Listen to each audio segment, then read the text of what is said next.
Hey, we just wrapped the story, Who the F is My Fiance? And I have to read you the real story submission. And it's a long one, but it's so good. And as usual, I'll be looking at my computer, so I will not be looking at the camera.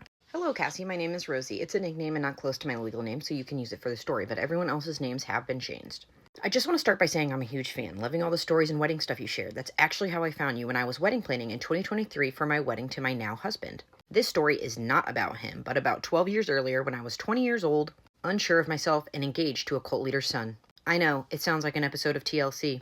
This time in my life is fuzzy, we'll blame it on the good times in the green, but I can say for sure I dodged a bullet by breaking off my first engagement. As you would say, let's get into it. Some backstory about myself. I have always been a dreamer and a risk taker, so when a handsome Cameron swooped in a month after I was dumped after my 2-year relationship, I was quick to warm up to him. I don't know how I never noticed him before.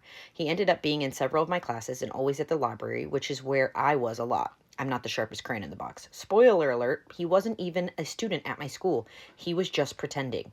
It felt like Cameron knew all the right things to say and do. He was quick to insert himself into my social life and support whatever new hobby or activity I was diving into that week.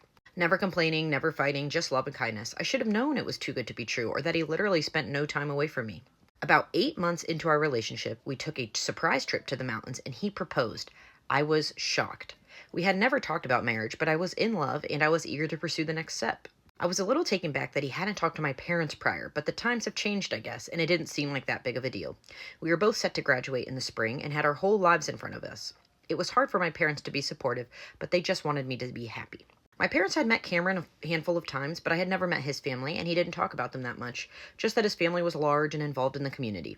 I really wanted to meet them, so we made plans to head to his family's house during spring break, and then we would end the trip at my parents' after.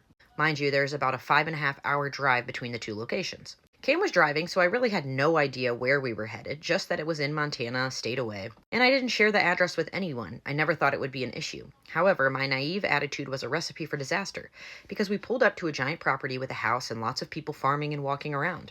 I was thrown off. I thought maybe we stumbled on a farmer's market, but Cameron said it was his home.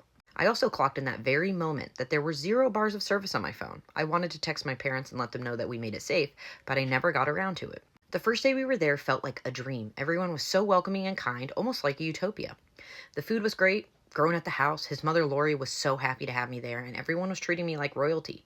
Things didn't take a turn until I started to ask questions about where I could get better cell service. Lori got quite upset and was concerned why I needed to be on the phone. She reminded Cameron about the technology rules, almost scolding him in front of everyone. I had no clue there were technology rules. Cameron never told me anything. That's when she asked for my phone and then quickly said, "Oh, I'll have staff try to get you to connect it to the internet." I never got my phone back that night.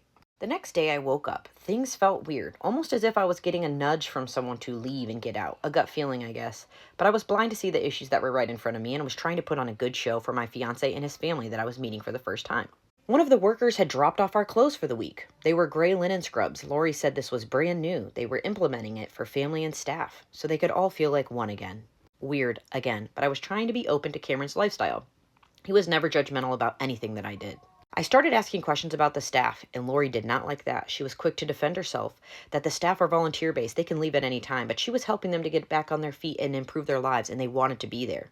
That's when I realized she was a cult leader. I felt nauseous and wanted to crawl out of my skin, out of my outfit, back in the car, and beeline it to my parents' house and never return. I pulled Cameron aside after that for a small chat, and things went south pretty fast. He was so mad that I accused his mom of being a cult leader, saying that I had no room to judge the way they live, and if I wanted to keep the engagement ring on my finger, which I did, that I better be more open-minded and accepting of his family. He acted very hurt, and I felt terrible for the accusation. Gaslighting worked on me, stupid 20-year-old me. What could be so bad about his mom being a cult leader? Nothing, right? Wrong. Way wrong. Next, his sister Annie enters the chat. I don't even know if that was his real sister, but that's how he introduced her. All I know is she was obsessed with me, kept talking about how much I look like some girl named Sarah. I was so confused at that point. I'm like, who is Sarah, and why will this girl not leave me alone? Every time I stepped out of my room, she was there waiting for me, walking and talking to me about the property. I couldn't get away from her. And then, at dinner the next day, she suggested that we do a wedding here while we're in town. I politely declined and told them I'd rather get married in my hometown, but they would not take no for an answer. Very, very pushy. It's like they had already made the plans for the wedding, but didn't consult me, the bride.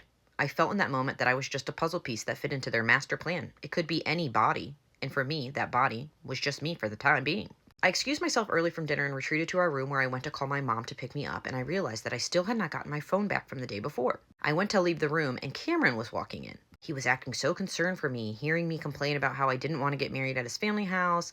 And he said, come on, let's just do it for my family, and then we'll do the big wedding in a few months like we were planning. The icing on top was that he lied, and he told me that my parents were in on this surprise wedding and they were actually heading to town in three days to surprise me. That eased my mind for the night. Made sense. That's why he didn't give me my phone back. Once again, I pushed the gut feeling to leave out of my brain. Fast forward to the next morning, Cameron went to breakfast, and I decided I was going to hang behind and snoop. I know that's bad, but I had to figure out what was going on here. Also trying to figure out where my phone was. I started digging around in Cameron's room and found a bunch of journals. I know I shouldn't have opened them, but I couldn't help myself. I picked a few off the shelf and started sifting through. I found one called Sarah, mainly describing how he would watch her in the house cleaning and doing chores and how he imagined a life with her, but he was too scared to talk to her. Then pages and pages just describing everything she did. Then there's a second journal talking about how he told her his mother revealed to him that they were meant to be together, and a lot of stuff that made me sick to my stomach. Then the dreaded truth. He was writing about their baby and their future wedding. What the actual F was I reading? I was shaking and trying to process everything. He had hundreds of journals on his shelf, and then I found one with my name on it. It started off with notes about what I looked like and how I looked like her, how our eyes were the same color, the blonde hair reminded me of her. Pages and pages, all dated from March of the year prior, and my stomach dropped. I met him at the end of May, right before my summer classes started. If I was reading this, and it was true, he was stalking me. There was no way around it. Notes about my clothes, my classes, my daily routine, constant notes about how I looked like Sarah, and he felt he had found the new Sarah. I was sick. I couldn't process the two things I had just learned about Cameron, my fiance. He 100% was engaged to a girl named Sarah and had gotten her pregnant, and he was a stalker. I slowly put the journals back onto the shelf and I lay down on my bed sobbing, and Cameron, again, conveniently enters the room. I couldn't even look at him, and I took an opportunity I saw it in front of him. I told him I was so sick and I needed to be alone so I wouldn't get him sick before the wedding. He reluctantly agreed and stayed in one of his sister's room. Who really knows? There was a super kind staff member who I kept running into. She cleaned our room and was always tending to the house. Every time I was out and about, she was there cleaning up after Cameron and I. I decided I would take the opportunity and ask her for help when I was sick, and she really did help me. She came in one night to retrieve my clothes, and I asked her if she could sit with me and I could pick her brain. She was happy to do so, almost like following an order, but really friendly. I can't explain it. I asked her about Sarah, and she told the truth. She said they were to be married, she was pregnant, and then she passed away suddenly.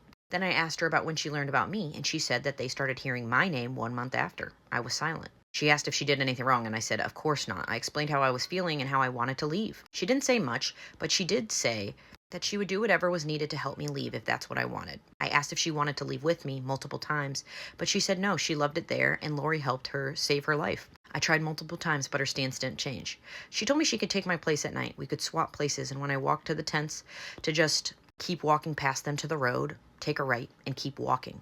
It was weird. She was eager to help me, but I was desperate. I took her advice. I was grasping at straws to get out of there unharmed, and this seemed like an open window. She returned to my room that night, just like she said, at 1 a.m., and I left. I never looked back. I walked all the way into the downtown. I found a diner that was open. I sit there and I used their phone. It was probably an hour worth of walking. I have no clue. I left my phone behind. My mom answered in a panic. I just screamed the word lipstick. That's our family's safe word. If one of us says it, it means that it's serious and we are in trouble. I was in tears. I couldn't say anything else. All I could think about is how I was safe and I was able to leave everything at that house with Cameron behind. My phone, my bags, and the ring. I also left him a note, letting him know that I never want him to contact me again. After I was home, I started to do some digging. I looked up their first and last names and the land. I saw stories online about people that spent their time there. There was one in particular on Reddit labeled an almost cult bride. It was written by an S. Lament.